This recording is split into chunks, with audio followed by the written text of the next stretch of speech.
지금까지 살아오신 여러분 정말 고생 많으셨습니다. 살다 보면 좋은 일보다 힘든 일이 훨씬 많습니다. 여러분은 그 수많은 어려움을 다 겪어오신 거예요. 아무렇지 않게 넘겼지만 그것만으로도 정말 대단한 겁니다. 그런데 이렇게 버텨온 시간들이 마음속에 그대로 남아 갑자기 튀어나올 때가 있습니다. 머릿속이 너무 시끄럽고 복잡해서 잠을 잘 수 없었던 밤, 사소한 실수 하나, 미래에 대한 걱정들이 꼬리에 꼬리를 물고 이어져 그냥 뇌를 꺼버리고 싶다 이런 생각이 들었던 적 다들 있으시죠? 그럼 정말 위험한 상태예요. 뇌가 망가지고 있다라는 신호거든요. 그런데 대부분 사람들이 이 신호를 그냥 무시합니다. 원래 다 이렇게 살아 하면서요. 그런데 이거 그냥 그대로 두면 큰일 납니다. 우리 뇌가 점점 병들어요. 그럼 이런 부정적인 생각과 감정의 폭주 기관차를 어떻게 하면 멈출 수 있을까요? 정말 간단하고 쉬운 방법이 있습니다. 그건 바로 글쓰기예요.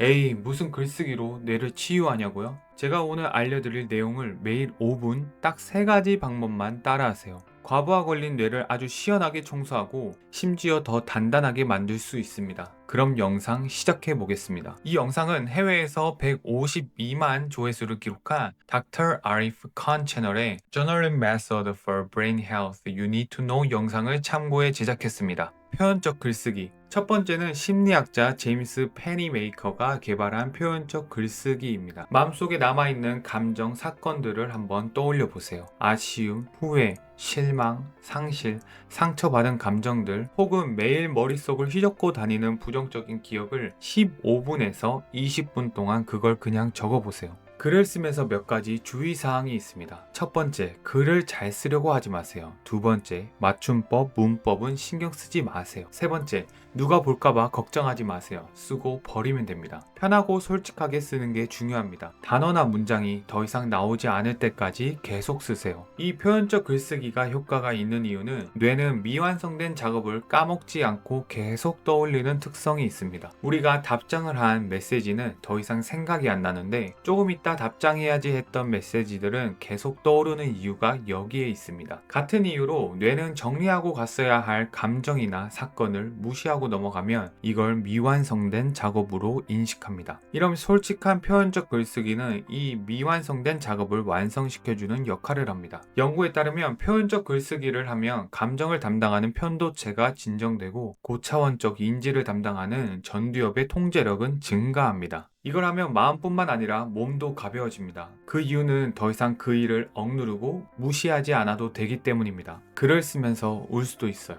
피곤해질 수도 있고요. 고통스러워서 중간에 멈추고 싶을 수도 있습니다. 이것은 자연스러운 현상이고 뇌가 점점 치유되고 있다는 증거입니다. 우리가 한의원에 가서 침을 맞을 때는 따끔하고 아프죠. 하지만 침을 맞고 나면 점점 회복이 됩니다. 마찬가지예요. 치유와 회복에는 평온이 돌아오기 전에 고통스러운 순간이 조금 필요합니다. 감사일기. 두 번째는 감사일기입니다. 이번에는 고통, 상처받은 감정이나 사건 대신 지금 이 순간 안전한 상태로 존재하고 있다는 감각을 적는 방법입니다. 감사한 것을 2-3가지 정도 적어보세요. 감사한 게 없는데요. 감사한 게 없는 게 아니라 감사로 해석하지 않는 것 뿐입니다. 살아있음에, 하루를 시작할 수 있음에, 오감으로 느낄 수 있음에, 이 영상을 볼 수 있는 눈과 귀가 있음에, 이렇게 당연하게 여겨왔던 것들을 하나씩 떠올리며 의식적으로 감사하다고 적어보세요. 감사일기는 그저 긍정적으로 되기 위해 하는 게 아닙니다. 주의를 전환시키는 겁니다. 이게 무슨 말이냐면 우리의 뇌는 진화론적으로 위험 요소를 먼저 찾도록 설계되어 있습니다. 만약 모든 인간이 맹수에게 잡아먹혔다면 인류는 지금까지 존재하지 못했겠죠. 그래서 우리는 위험한 상황을 느끼는 순간 살아남기 위해 감정을 담당하는 편도체가 먼저 반응합니다.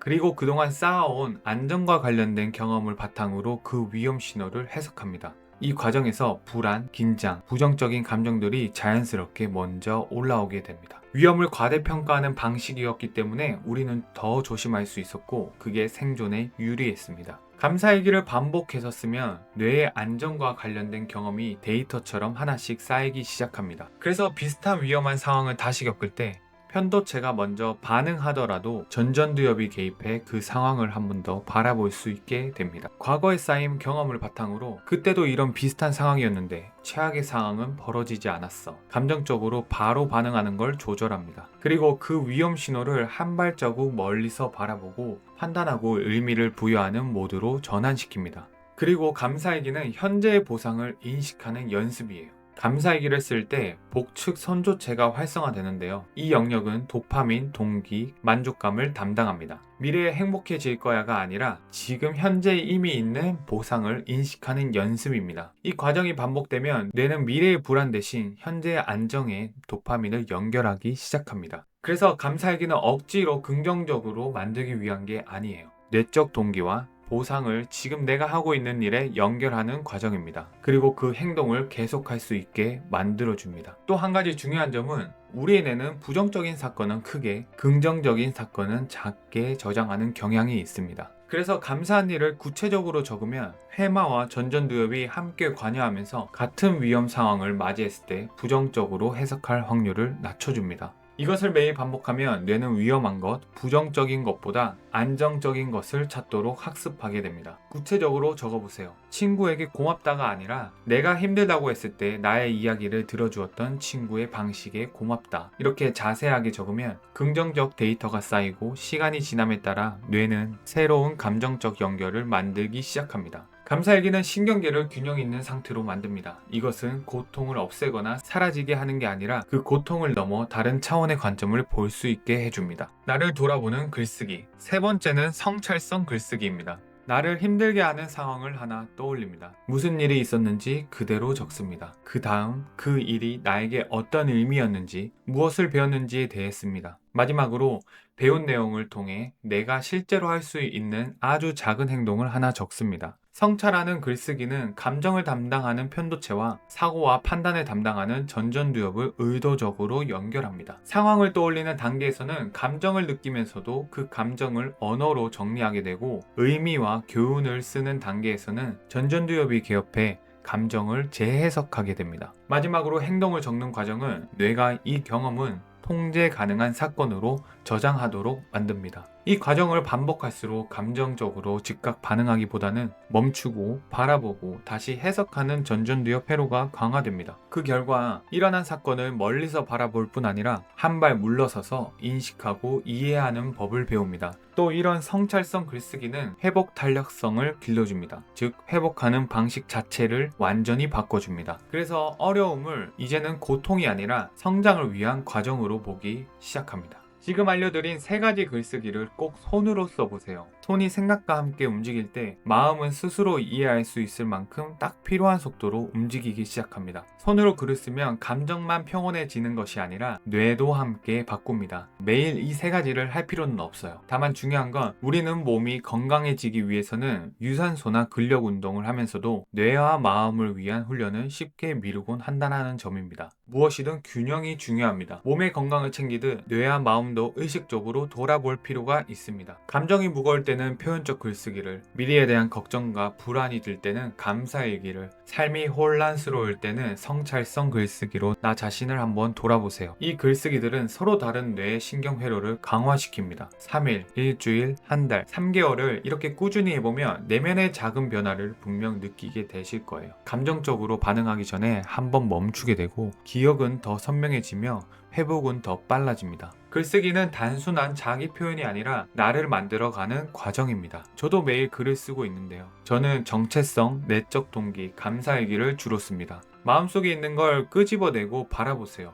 더 이상 미완성된 상태로 남겨두지 마세요. 저도 잘 압니다. 이렇게 말하는 건 정말 쉽지만 행동하는 건 정말 어렵다라는 걸요. 새로운 행동은 처음엔 꾸준히 하기 어렵습니다. 그렇기 때문에 완벽하게 하려고 하지 말고 하루 한 줄 혹은 1분에서 5분 정도만 적어보세요.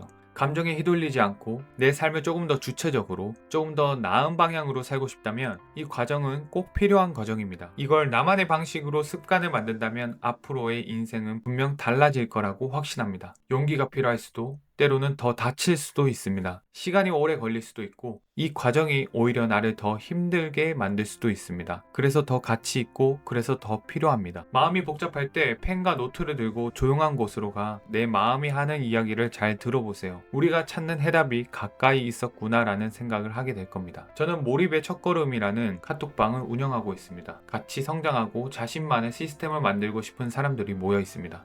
더 나아지기 위해 노력은 하는데 혼자 하기 힘드시다면 더보기란에 카톡방 링크를 참고하세요. 같이 있는 길에 동반자가 되어드리겠습니다. 오늘도 긴 영상 끝까지 시청해주셔서 감사합니다. 다음에도 여러분 성장에 도움이 되는 영상으로 찾아뵙겠습니다.